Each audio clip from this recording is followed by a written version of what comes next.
Assalamualaikum warahmatullahi wabarakatuh.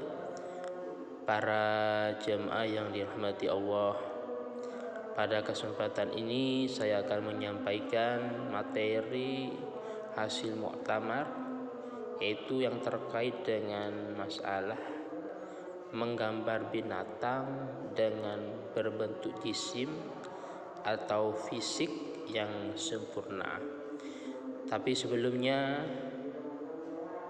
video ini tonton sampai selesai, like, bagikan, dan subscribe bagi yang belum. Ketika ada sebuah pertanyaan atau sebuah permasalahan, bolehkah membuat gambar binatang dengan berbentuk jisim atau fisik atau bentuk yang sempurna? Dan bagaimana hukumnya menurut fikih, menurut syariat tentang permainan anak-anak, yaitu boneka? Maka sesuai dengan hasil muktamar, jawabannya membuat gambar binatang dengan berbentuk jisim yang sempurna hukumnya haram atau tidak boleh.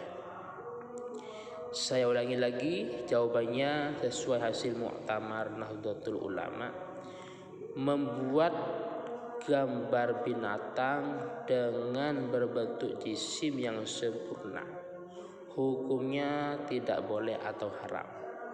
Alasannya karena menyerupai berhala atau patung-patung. Adapun terkait dengan pertanyaan masalah permainan anak-anak atau boneka, itu hukumnya boleh-boleh saja. Itu jawabannya. Adapun referensinya ini diambil dari dua kitab. Yang pertama dari kitab I'anatul Thalibin dan yang kedua dari kitab Sulam Taufik. Saya bacakan pertama Arabnya, setelah itu nanti saya bacakan hasil terjemahnya. Pertama, ibaratnya Bismillahirrahmanirrahim, yang kitab I'anatul Thalibin. Wa minhu suratu hayawanin mustamilatin ala ma yumkinu baqa'uhu wa illam yakun laha nadhirun kafarasin bi ajnihatin wa tayrin biwajhi insanin ala saqfin aw jidarin aw satarin wuliqali zinatin aw thiyabin malbusatin aw wisadatin li'annaha tushabbihul asnam fala tajibul ijabatuh bisyai'in minas suwaril madhkurah bal tahrumu ila anqal na'am yajuzu taswiruh la'bil banat li'anna Aisyah radhiyallahu anha kanat tal'abu biha indahu sallallahu alaihi wasallam. Itu ibaratnya yang dari kitab I'anah, dan saya bacakan terjemahnya sesuai dengan di buku hasil muktamar ini.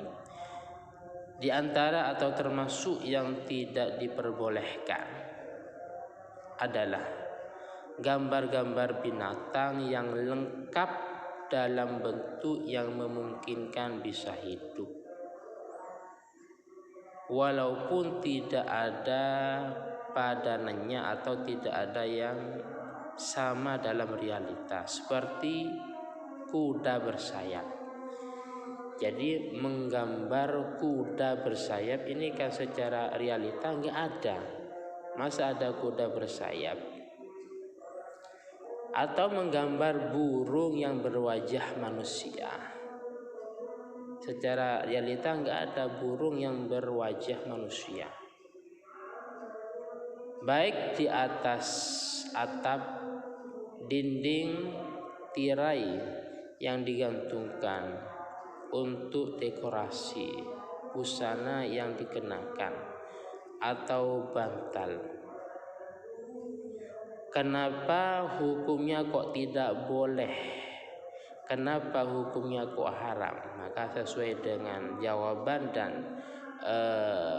ibarat yang saya bacakan tadi di terjemahnya ini, karena semuanya itu menyerupai berhala-berhala atau para patung-patung yang diharamkan. Maka hal ini karena terdapat pada bab walimah, ijabatul walimah, menghadiri sebuah resepsi entah manten atau yang lainnya. Ketika di acara itu ada gambar-gambar yang seperti ini, maka tidak boleh menghadirinya. Saya ulangi lagi, ini dalam i'anah ini terdapat dalam kitab al-walimah, yaitu masalah ijabatul walimah, menghadiri undangan. Jika di acara itu ada gambar-gambar yang semacam ini, maka tidak diperkenankan untuk menghadirinya. Tadi fala tajibul ijabah, tidak wajib hadir karena dianggap ada maksiat, ada orkes, ada musik. Selanjutnya, namun boleh-boleh saja menggambar mainan anak-anak putri, karena Sayyidah Aisyah pernah bermain boneka di hadapan Rasulullah SAW. Jadi kalau untuk anak-anak kecil, anak-anak perempuan ini diperbolehkan. Selanjutnya referensi atau sumber yang kedua dari kitab Sulam Taufik. Pertama, seperti tadi saya bacakan Arabnya. Bismillahirrahmanirrahim. Wa ajma'u ala wujubi taghyiri ma lahu zillun qala illa ma warada fi lu'abil banati syughari minar rukhsah. Penjelasannya, para ulama sepakat, wa ajma'u, ulama sepakat atas keharusan mengubah sesuatu yang mempunyai bayangan, kecuali pada mainan anak-anak putri, yaitu boneka, karena itu dianggap atau sebagai dispensasi atau rukhsah. Jadi dispensasi itu atau rukhsah itu berubahnya hukum yang awalnya menjadi berat atau sulit berubah menjadi gampang atau mudah. Saya ulangi lagi, dalam Islam itu ada istilah rukhsah, ada azimah. Ini pengembangan dan tambahan ilmu insyaallah. Rukhsah itu taghyirul hukmi min su'ubatin ila suhulah, berubahnya hukum dari sulit menjadi mudah. Gambarannya dalam masalah jamak dan qashar. Jamak contohnya mestinya duhur dikerjakan di waktu duhur, asar dikerjakan di waktu asar, begitu juga maghrib dikerjakan di waktu maghrib, isya dikerjakan di waktu isya, tidak boleh dikerjakan di lain waktu. Tapi karena dalam kondisi bepergian, maka diperbolehkan digabung, baik dengan cara jamak takdim maupun jamak takhir.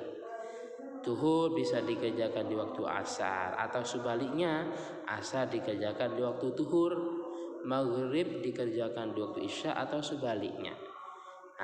Begitu juga dalam masalah qashar. Duhur mestinya 4 rakaat, tapi karena diringkas diqashar menjadi 2 rakaat.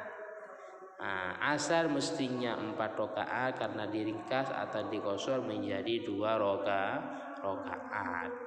Isya mestinya 4 rakaat, karena diqashar atau diringkas menjadi 2 rakaat. Adapun maghrib dengan subuh tidak boleh diqashar.